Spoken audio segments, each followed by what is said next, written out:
మరి 15/5న మరి GO MS number 23ని issue చేయడం జరిగింది. ఈ సంవత్సరానికి సంబంధించి జనరల్ ట్రాన్స్ఫర్స్ గురించి. అయితే జనరల్ ట్రాన్స్ఫర్స్ కు సంబంధించి మరి 16/5/2025 నుంచి 2/6/2025 లోపల ఈ బ్యాన్ లిఫ్ట్ చేస్తూ సాధారణ బదిలీలు చేపట్టాలి అన్ని శాఖల్లో అని చెప్పేసి ప్రభుత్వం ఉత్తర్వులు ఇవ్వడం జరిగింది. సరే, ఎందుకు చేస్తున్నారు ఈ సాధారణ బదిలీలు అంటే జియోలో మాత్రం చెబుతూ ఉంటారు. జియో ఇచ్చినటువంటి జియోలో మొదటి పేరాలోనే ఉంటుంది. ఎంప్లాయీస్ యొక్క వెల్ఫేర్ ని దృష్టిలో పెట్టుకుని ప్రజలకు ఎఫెక్టివ్ గా అడ్మినిస్ట్రేషన్ అందించడానికి ఉపయోగపడే విధంగా పారదర్శకంగా ఈ యొక్క ఉద్యోగుల బదిలీలు జరపాలనేటువంటి నిమిత్తంతో ట్రాన్స్ఫర్స్ ఉత్తర్వులు ఇస్తున్నాము అని చెప్పేసి ప్రభుత్వం మొదటి పేరాలోనే చెబుతుంది. అయితే చెప్పిన దానికి మరి వ్యతిరేకంగా విరుద్ధంగా ఈ రోజున కూటమి ప్రభుత్వం ట్రాన్స్ఫర్స్ లో చేస్తున్నట్టుగా మరి నా దృష్టికి వస్తూ ఉంది. మరి ఎక్కడా లేనటువంటి విధంగా మరి టూ మచ్ గా మరి టీడీపీ కూటమి ప్రభుత్వంలో పొలిటికల్ ఇన్వాల్వ్మెంట్ ఎక్కువైపోయింది. ట్రాన్స్ఫర్స్ లో ఎమ్మెల్యేలు మరి మండల స్థాయి పొలిటీషియన్స్ అందరూ కూడా ఇన్వాల్వ్ అయ్యి ఉద్యోగస్తుల్ని భయభ్రాంతులకి గురి చేస్తున్నారు. దీన్ని నేను తీవ్రంగా ఖండిస్తున్నాను ఉద్యోగస్తుల తరఫున.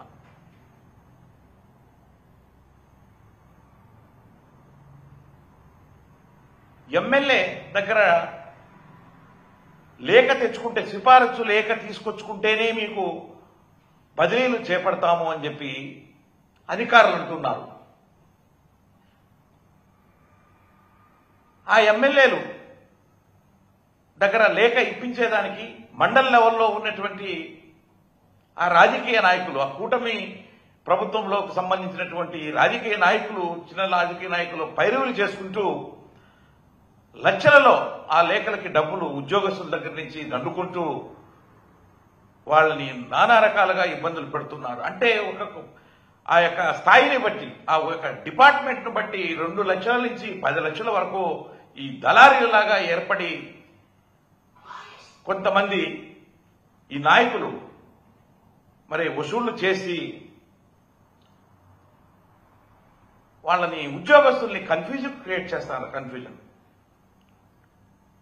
కొన్ని దగ్గరలో ఒక్కొక్క ఎమ్మెల్యే దగ్గర నుంచి ఇద్దరికి ఇవ్వడం జరుగుతుంది లేఖలు.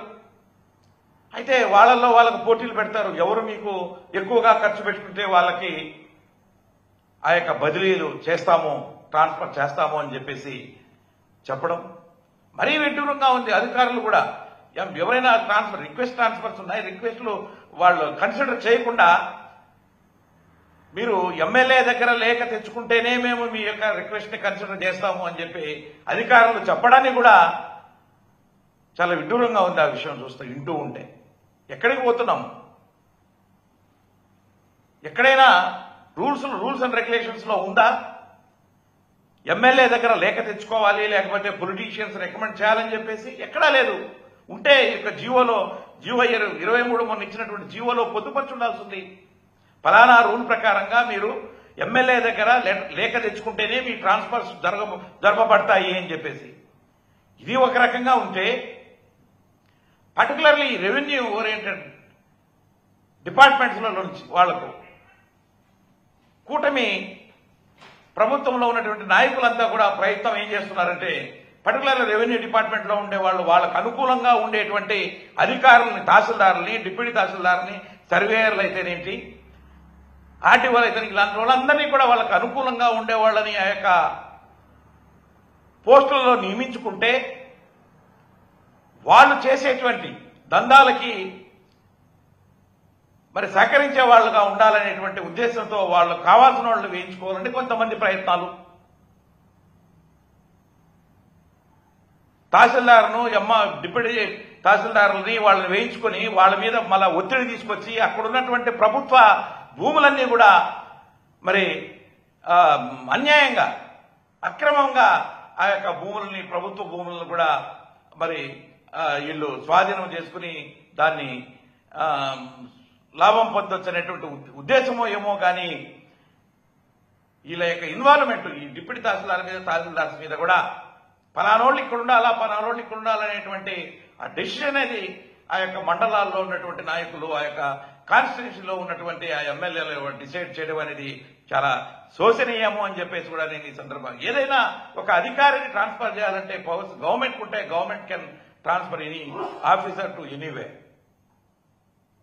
దానికి విడ్డూరంగా పూర్వకాలంలో కప్పాలు కట్టేవాళ్ళట, అలాగా ఇప్పుడు కూడా ట్రాన్స్ఫర్ చేయించుకోవాలంటే ఈ యొక్క రాజకీయ నాయకులకి ఉద్యోగస్తులు కప్పం చెల్లించాల్సినటువంటి అవసరం వస్తుంది అని చెప్పేసి నాకు చాలా బాధతో తెలియజేస్తాను అని చెప్పేసి కూడా ఈ సందర్భంగా తెలియజేస్తున్నా. అయితే నిబంధనలు అర్హతలు ఇవన్నీ కూడా పక్కన పెట్టి ఇష్టారాజ్యంగా రిక్వెస్ట్లు కన్సిడర్ చేయకుండా మరి చేస్తూ ఉన్నారు. రెవెన్యూ శాఖలో అయితేనేంటి ఇతర శాఖలలో కూడా నిన్నటికి నిన్న చూస్తే కొన్ని సెరికల్చర్ డిపార్ట్మెంట్ లో కూడా అన్ని రకాల అధికారులకి లక్షలలో వసూలు చేసి వాళ్ళకి పోస్టింగ్స్ ఇస్తున్నారట. కొన్ని జిల్లాలలో రెవెన్యూ డిపార్ట్మెంట్ లో అయితే మీరు ఫలానా ఎమ్మెల్యే దగ్గరకు పోయి లెటర్ తెచ్చుకుంటేనే మేము చేస్తాం లేకపోతే లేదు అని చెప్పేసి వాళ్ళు ఆఫీసర్లు చెప్పడం కూడా విడ్డూరంగా ఉన్నది అని చెప్పేసి కూడా నేను ఈ సందర్భంగా తెలియజేస్తా ఉన్నాను.